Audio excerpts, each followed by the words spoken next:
When Marina and I first started dating, we were just two young people trying to figure life out.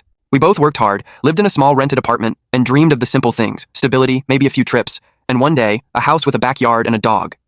She was always ambitious, driven, and I admired that about her. I, on the other hand, was more easygoing. I liked my job, earned enough to live well, and didn't feel the need to prove anything to anyone.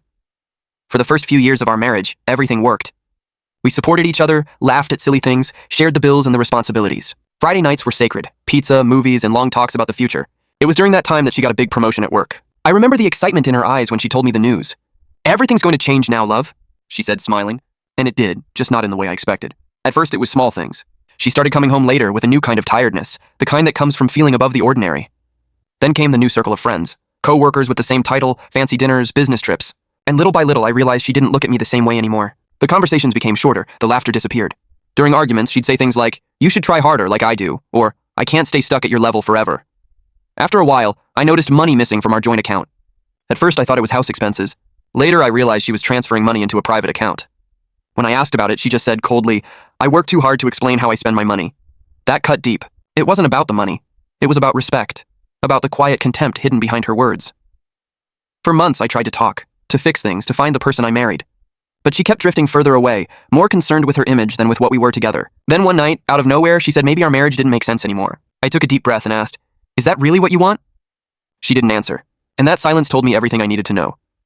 That same night, I gathered my documents, contracts, and every paper that proved what was mine. The apartment, the car, the savings, everything was under my name.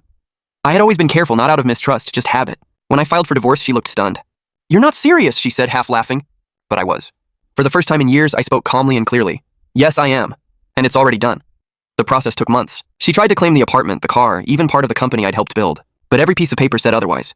I watched it all unfold in silence, not out of vengeance, but acceptance. Life was simply returning to balance. In the end, she walked away with little more than she had brought into the marriage, and I was left with something far more valuable: peace. In the months that followed, I threw myself into work. My company started to grow, new clients came in, and opportunities followed. Within 2 years, I had achieved more than I'd ever imagined. And ironically, success felt lighter now, because it wasn't about proving anything to anyone anymore. One day, I met a mutual friend who still talked to Marina. He said she was working elsewhere, but things weren't going great. I just listened, without anger or satisfaction. Deep down, I genuinely hoped she'd find herself again. Some people need to lose what they have to realize the value of what they left behind.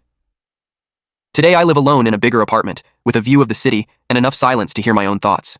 Sometimes on Fridays, I still order pizza, just out of habit. And as I look out the window, I think about how quickly life can change. Not when you win or lose, but when you finally understand that nothing is worth more than your own peace. The money and success that came after were great, sure, but the real victory was something else entirely. Realizing that in the end, self-respect is the one investment that never fails.